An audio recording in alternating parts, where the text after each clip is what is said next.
Fantastic. So, the first time you meet somebody, traditionally, whether it's a networking, whether it's when you're starting a new job, whether it's just in general life, this is normally how it goes. I'm going to pick on somebody at random who looks least amenable. I'm going to go further back because everybody at the front always gets picked on.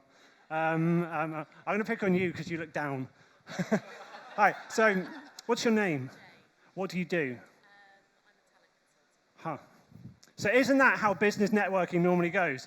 We meet somebody, we get their name, and what do you do? And we define them by what they do as their job title. And that tells us everything we need to know about somebody. Oh, you're an accountant, therefore I know all about your life. But actually, what do you do outside of work? Who are you? Who am I? That's a deep question. What excites you? What are you passionate about?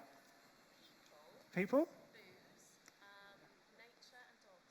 People, booze, nature, and dogs. There is so much more there than a job title. I'll give you that as a present for taking part. Sorry for picking on you. But the point is, we're so much more than the job titles that define us in the workplace. So this is the pixelated version of me. It's the 8-bit version of me. Pixels are tiny little squares that go to make up a computerized image. So we are all pixelated. There is much more to us than what we do for a living. There are the tiny things that we're passionate about, that we're interested in. There are the things we see on the internet and we spend 35 minutes reading about and going down the rabbit hole rather than focusing on what we need to do. There are the things that we like to do at weekends. There are the things that we like to do on our home life and our work life, and where the two things blur. So we're much more than single job title beings. We are pixelated individuals who are quite complex and are made up of all these different parts. So, pixelated me. These are the things from a work perspective that really interest me. I have a company called My Amazing Team. We go out and we help big, complicated companies be less big and less complicated. I have something called Altspace, which is about to open, which is an alternative corporate workshop location. You've just been given some positive answer cards, so you're the first person in this room to receive them. That's a creative thinking product that I've just launched because I'm really interested in the way companies work, in the relationship between people, organizations, and work, in creative thinking, and how we unlock innovation, and how we create the future. Now, that's one side of me, and that's my laser focus on work. Now, the rest of the time, I like spending time with these crazy morons, running up and down beaches, chasing them around, trying to stop them from being too feral. And then at the same time, I really like spending time with this amazing woman, although it's been quite a tense week in our house, as you can probably understand from that picture. So there's much more to us than just being workers. We are whole individuals. And when you start to bring that into a workplace perspective, our companies are made up of all these pixelated individuals who are in their own way made up of all these tiny different things that excite them, that they're interested in, the capabilities they can bring, the things they can do, what they can offer our organization. So when you bring them together and start putting them into teams and you start putting them into departments and different parts of the organization, and the bigger your organization gets, the more it is a collection of pixels that go together to make up the entire picture of your company. And everybody is completely different. Everybody is an individual. Even if your job title is exactly the same, that doesn't mean that you're a carbon copy of the other person. So how we can define people by saying, oh, you are a credit controller, therefore I know what you are, it's impossible. And by doing so, we miss out so much of the potential within our organizations to unlock what the people who are coming here every day have to offer. So why am I here? What actually allows me to tell you this stuff? I had the opportunity to write a book called The Human Workplace. And through the course of my work and the research of the book and 38 years of messing about, trying to work out what I wanted to do with my life and doing experiments on work and all of these different things, I brought all that together in the book. And I started to learn about huge, complicated organizations. I understood that with a startup, it's very easy for them to engage with each other, to connect, to change behaviors, to shift things. But actually, I wanted to know what happens in these big, complicated organizations. Are there pockets of goodness where they're achieving success for the future based on people? And I learned they're all doing amazing things. Even the brands on there that you're seeing, who you probably think of as cold and corporate and archaic, they're all doing really good things. However, it's all in huge systems, so it doesn't necessarily get reported in the media because it's people doing their jobs to unlock the future of the organization.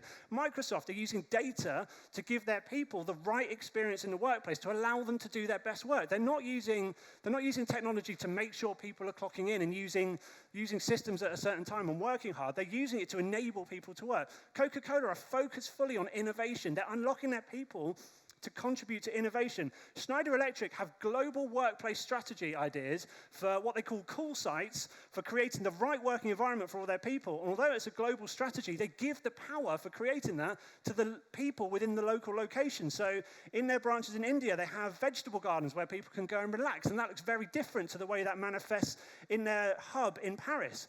So that's really exciting. NBC Universal are allowing everybody to participate in the future of the company, and they're doing great things with something they call Talent Lab to bring through the future of the organization from within. MEC, CGI, BBC Worldwide, they're all building from a people-first perspective because they see the future in allowing people to shape where the organization's going. And Hershey's 23% employee engagement increase after moving away from a cash-based annual bonus, to an ongoing process of recognizing people just by saying thank you. We could go on. So a few years ago, I walked around London and I asked some random people and some not so random people a very simple question. What is work? Because if we're dealing with individuals, surely there must be a coherent view of what work is, because we all do it. So all of you, for the next 30 seconds, talk to the people around you and ask each other the question, what is work? I'm going to need to hear noise because you're going to have to talk. Right, okay, hopefully you get the general idea. Okay, what is work? It's a place I go to. Sorry, that's a microphone, by the way, that I'm shoving in your face. I'm not just hitting you with something. I thought you threw it to me. Sorry. What is work? It's a place where you go to work with like-minded people to work towards a common goal. Perfect. I won't throw this. I'm sure I'll be a health and safety claim waiting to happen. What is work? Something that you are actively doing productively to have an end goal. Perfect. And let's go one more. What is work? Work is a place where you go to develop your career and earn money. Perfect. Thank you very much. Okay, give yourselves all a round of applause for taking part in that. Thank you. Okay, so the thing you'll probably notice is that nobody had the same answer as to what is work. We all go there every day, but we all have a completely different answer. All the people in that video answered differently. All the guys I asked there answered differently. And you probably all had a different definition of what work is. So we're all individuals. We're all pixelated. We all have different capabilities and interests, even when you put us in a box and define us by the same job title. And we also have a different definition of what work is to us, the reasons we go to work every day and the reasons we turn up at that company. So we somehow, that's an interesting place to stop. So we all bring that every day into this kind of complex situation when we come to work. And we tend to think that the businesses we work for, the companies we work for, and the organization we're part of are the same thing. However, if we're going to start shaping the future of work and we're going to build it people first, then we need to shape our definition slightly differently. The two are very different things. So, business, what is a business? Business is where the purpose is. It's what you're doing. It's where you start. It's why you do what you do. So we are, I'm going to go through some of the jobs I did. We are a company that makes most of the Scotch eggs for the UK supermarkets. We are an accountancy practice. I haven't worked for an accountancy practice. We are one of the UK's leading specialist hospitals. We are a recruitment company. The list goes on. I'm a little bit perturbed by the fact that Stig's just turned up at the back of the room now. It looks terrifying. So we are all, this is what our businesses are. They're very different things. The business has the focus. The business sets the purpose. The business also says we are profit first, or actually we want to make a difference in the world. It sets the parameters for the purpose. It's the goal you need to achieve. The organization is the structure that delivers that work to happen. The organization itself doesn't exist. It's a platform. So if we realize that individuals have all these capabilities and they're all different, they need to be served to do their best work, they engage around the business purpose because they want to be there for whatever reason, because of the reasons they go to work, then we need to provide them with a platform to thrive, because when people can do their best work, the organization will work effectively. It will effectively serve the business aims. People will be doing their best work and will be happy in their work, and everything works well. It's a very simple system, right? You can all just go away and do that now. I take from the blank faces that's not the case. Okay, so we focus on the organization. If we understand the business, we focus on the organization, and we build platforms. Platforms for people to thrive, because when people thrive, the organization thrives too. So how do you do that? Traditionally, we've had a long-term understanding. Is there anyone in marketing in this room at all? Oh, I have one hand at the back. Hey. Oh, Stig is as well, thanks. So we've had a long-term understanding of how to engage people from outside our business to bring them in. Customer loyalty, customer experience, customer feedback, all of these different things. How we find, keep, engage customers, how we keep them coming back, how we make them loyal. And that's been a long-term thing. You go into a shop, the front is all very nicely laid out. You get really good experience. You get the brand. You really can connect. And then you press those 4 digits if you work there, and you go out the back, and you're into a crummy stock room that's probably really dark with a chair in the corner and a microwave where you're supposed to have your break. So it's a complete detachment. But what all of the companies I've been looking at for the human workplace, and I continue to work with, are realizing, and probably all of you realizing, which is why you're here, is that the people inside the organization matter just as much as the people outside in creating its success. And it's exactly the same mechanisms. You need to bring them in the first place. You need to give them a reason to be there. You need to give them a reason to stay. So engagement, experience, feedback, all of these things have been coming through over the last few years because actually they're one and the same. You can be a customer just as much as you can be an employee. And if you're an employee, you can be a customer. And actually, you might be a customer now, and in 5 years, you might become an employee because you've been so engaged by that company.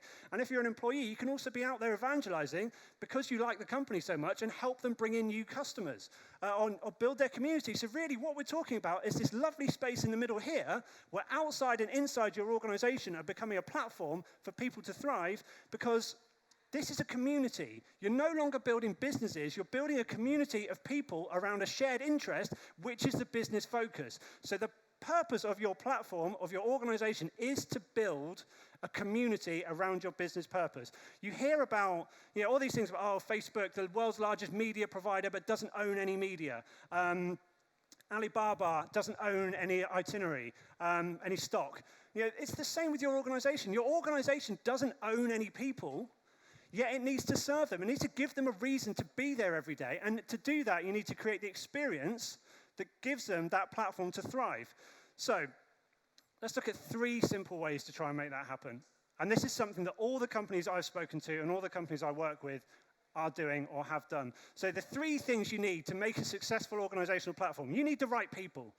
You get that right because then they're the right people focused around the business purpose. And diversity is key. Getting the same person again and again and again and again and again is never going to create a diverse community. And if we're talking about a world where innovation is important and creativity is important, all of those things come from connecting different perspectives. So if everybody's the same and nobody's mixing with each other, then you're not going to get different perspectives. You're going to get one perspective and a massive echo chamber. So the right people, and by that, the right people for the organization in a diverse group as possible, in the right places, so you need to create the right environment for them, whether that's a physical environment, a workplace that gives them a reason to be there every day, because if you can work at home in your pants in the kitchen, why would you go to a horrible office based of grey cubicles that you really don't like to sit next to somebody who shouts too loudly on the phone, which means you can't focus, when you could sit at home in your pants in the kitchen?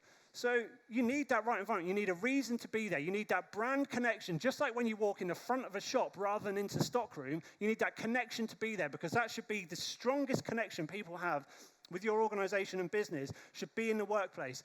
Give them the flexibility to work remotely, and equally, it can be a virtual place. It doesn't have to be a physical place to get that strong connection. Every organization works differently. So Buffer, the social media scheduling tool, they work a completely dispersed remote workforce around the world. I'm a big believer in the physical working environment, if you get it right, is a really great thing and a great place to kind of act as that hub or the clubhouse of your organization. But whatever it is, however you decide to do it for your organization, it is your organization's version. Sticking a slide in the middle of your office just because Google has done it doesn't mean that will have any business impact for your organization. Anything you do, the people you identify as being your right people, the right virtual or physical space for your organization is all down to your organization's unique personality, which is shaped by your original business aims and the combination of the people you bring in and how that manifests in behavior. So the last thing you need is the work people do, the actions they take. So you've got all of these individuals coming into your individual company. They're congregating around this thing. They've got this buzzing community. You need to bring them together. You need to give them the right parameters to understand the work you need to do to achieve the business aim, but don't put too much around it. So how do you enable the right people in the right place to take the right actions? It's quite simply information and communication. So we've had these big triangle organizations previously. The CEO sits at the top, the chief executive officer. So if I'm sitting down at the bottom, I'm just here, I'm just cleaning the office tonight, and somebody's walked past, a customer's walked past me, and I thought, oh, you know what? Here's something we could do to serve the customer better. I can't go and bang on the CEO's door and say, in a hierarchical organization, say, oh, can we do this? And they'll go, oh, yes, because that will create this impact and it will really help our business. I have to go to my line manager who thinks, oh, well, yeah, I'll raise it at the committee, but you're getting ideas a bit above your station. So the line manager dilutes it because they don't want to lose their job because you get promoted. And so then it goes up this triangle very slowly. By the time it reaches the top, it's a completely different message, and the time has gone. There was a really great case a couple of years ago where somebody tweeted Elon Musk at Tesla saying that people were parking in Tesla charging stations for too long and using it as free car parking to go and do their shopping, which meant that other people coming behind couldn't charge their Teslas. He literally acted on that tweet because he saw it, because it went direct to him. Within 2 days, they changed their policy of how the charging stations were used. And it's that simple. If you allow information and communication to flow two-way between any 2 points in your organization at any given time, it means the right information can be where it needs to be. You don't have to wait for feedback. It can be ongoing. It's a flowing conversation. And it means that everybody can take the right actions to do their best work, which means the organization thrives, which means the business thrives too. And there are a million case studies. If you ever read my book, which would be lovely if you did, there are plenty of case studies in there. If you want to win a copy of my book, we're doing a little competition. There are 10 copies to give away here. So anybody tweeting on the hashtag, which has just disappeared off that screen as I was about to read it. What's the hashtag? Benefex Forum. Hashtag Benefex Forum. You have until midnight tonight. The top 10 tweets can be about anything around this event. The top 10 tweets will receive a copy of The Human Workplace. I will sign it, just because it makes me feel important. So, 3 simple things. All your organization needs to thrive is the right people in the right place doing the right things, and you enable that through the flow of information and communication. All of these complicated organizations are starting to do it. I haven't yet found one company of whatever size who are perfect at absolutely all of this, which sounds crazy because it's so simple, but we've made ourselves so overcomplicated that actually to get back to that stage takes a lot of stripping back, and there's quite a lot of, going back to our individuality, there's a lot of personal importance that's traditionally assigned with the work we do, so we find it very hard to strip back. We find it easier to put layers on. Oh, there's the hashtag, it was right behind me. Why didn't anyone shout? This is interactive, we can be involved. Okay, so creating that experience, if you're going to have a platform, creating the experience is key because communities only thrive when people are being served by the community. They have to have a reason to be part of that community, to stay connected to it. So your mission is to create the right experience for your people within your organization to keep that coherency in the platform. So the easiest ways to do that, enable, not block. Don't put in too many processes and too many procedures that restrict people from doing their job. If you have the right people in your organization and you give them the right tools to do the job, let them do the job in their own best way. If somebody works more effectively from 11 a.m. to 7 p.m., if there's no reason, no physical reason, like the running of a machine or something else, that they can't work from those hours, why would you tell them to come in at 8 a.m. when they're not going to be effective until 11 anyway? You've got to give people the right amount of structure within the absolute parameters of your business, i.e., as long as nobody dies, as long as the company doesn't go bust, as long as you're working within the interests of your company, and as long as customers are served, or whatever the absolute minimum parameters are, enable people to do it their own way, because people know what's best for them. People know how they're feeling every day. They know, going back to our pixelated selves, if they've got other things going on in their brain, maybe for the next 2 hours, they need to go and deal with that before they start coming back to work. So enable people without blocking them, but within the parameters of your business. Don't just go out and give people free rein. So I met a couple of companies while I was researching the book, smaller businesses who'd read about all these perks that big tech companies give their people. And they were saying, but we take everyone to the pub. We give them ice cream every Friday. We're always having away days, and yet nobody's doing any work, and it's just costing us money.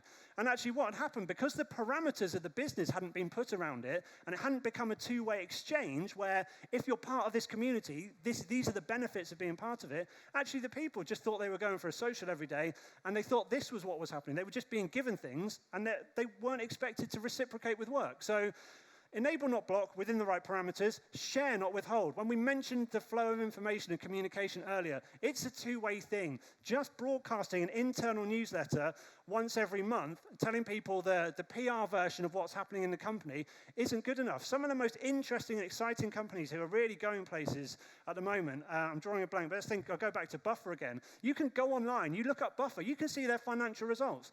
You can see how much everyone in that company earns. Everybody knows what everybody else earns. Everybody knows how they work. So by sharing that information, you're creating an opportunity for people to have opinions, to have conversations, to form new perspectives, to make suggestions. If you're not telling people about the problem areas in the business where you need to improve, how will they know how to help the company improve?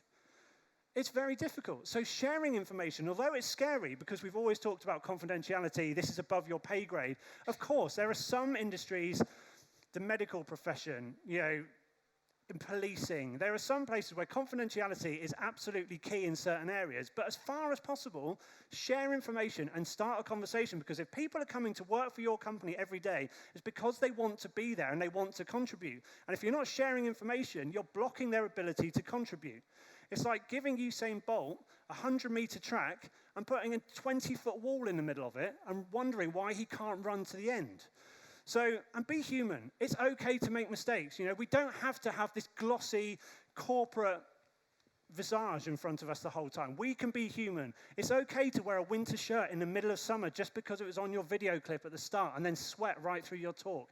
It's fine. We're all human. We all try things. Some things work, some things don't. But if we're human, we have a level of honesty that hasn't come with corporations for a very long time. And people respect that honesty. If you use say you use a social media platform as a community, people are honest. People give feedback. They say what they like, but they say what they don't like. And yes, sometimes that leads to difficult conversations that need to be moderated, but it's really important to do that and actually have that conversation and pick up on the human nature of the relationships and progress. So your job is to build the platform. Build the platform that enables your people to thrive, because when your people thrive, your organization thrives, the business thrives. That even keeps the shareholders happy if you keep shareholders. And we always hear about, we can't change because of shareholder value. But if the organization's thriving and the business is thriving, then everybody's a winner, particularly the people who come to work every day. So where do you start? Understand your business. So get that business purpose. Why are we here? How are we doing what we do? Are we profit-focused? Are we focused on changing the world? Understand what the business aim is, what the purpose is, and how you intend to go about it, because that shapes the behavior that you will need in order to follow that. And then design the organization. Don't assume that's one and the same. Don't assume we can chase this dream, say how we want people to behave, and just expect a flock of people to turn up every day. You need to design a platform. How often do you see your apps updating or your operating system update on your phone? Happens pretty regularly. That's because things are being iterated. People are getting feedback from their users, and they're saying, okay, in order to better serve the community or the users of this app, this is the feature we have to add, take away, tweak, and they iterate. So design your organization like people design apps and communities and pieces of software. Then observe it in action. Put it into action. If you have an idea, put it into action. You don't have to roll it out across a whole company. Start small. Just try something, see how it goes, and then grow it. But unless you try it, you won't know if it's going to work. And if you roll it out across the company and it messes up, it's really bad. And then tweak it and retweak it. Once it's out there, get feedback from the users, see what they're saying, and then tweak it. Just continually evolve things. Don't assume that anything is ever finished, because the world continues to turn. And unless the world stops turning, everything has to constantly evolve. This is nothing more than design thinking. It's the way designers, software developers, and other people have been thinking forever. And actually, it's fitting with the modern world, because that's where we need to go. A word on the gig economy as well. If you ever use Fiverr and you ask somebody from a rocket and you pay them, not too much money, and they give you a really nice rocket, but it can look a little bit phallic sometimes. So design thinking, understand your business, design your organization, observe it in action, tweak it and retweet it. So I want from you guys 3 commitments to put this into practice. So if you have a piece of paper and a pen, write this down. So your number 1 mission when you leave here today is do less of something. Go back to your company and find one thing you can do less of. What can you strip back that will improve your organization and enable people to be better at their work and do their best work? That's your commitment. Do less of something.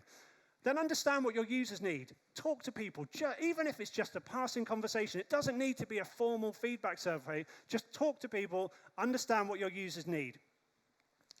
And the third one, try something different, because the whole point of design thinking is you can try stuff, it doesn't always work, but if you're trying small and it doesn't work, you can change it, or if it's really causing problems, you can stop it. But unless you try, you won't know. And if you roll out something across your entire business and run it for 2 years before you actually say, no, this has ruined our business, we failed, that's completely against the idea of just trying, testing, continually evolving, and this doesn't do any damage to your business, or it minimizes the damage you could possibly do, but actually it maximizes the potential of excitement for what you can create. So I want you all to commit to something. You're going to try different, and trying something different involves getting out of your comfort zone.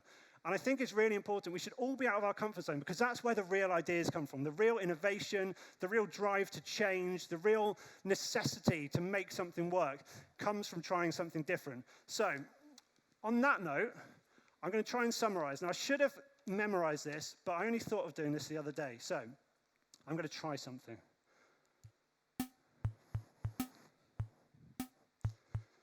You can clap if you want. Welcome and enter the center of your human workplace adventure. Success lies only a heartbeat away. To achieve it takes action. It's not just what you say. To be set for the future, way beyond today, you need to be human in your own unique way. Innovation, creativity, collaboration only truly happen when you make a connection. People, place, information, operation are the only real basis of your organization.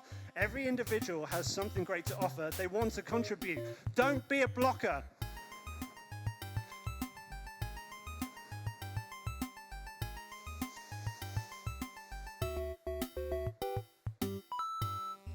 Now, I won't apologize if this takes you back to school, but it all comes together with 3 golden rules. Community, not company. Users know best. You should always be learning. Go work out the rest. The final thing that I think I need to say is, if you really want to lead, get out the goddamn way.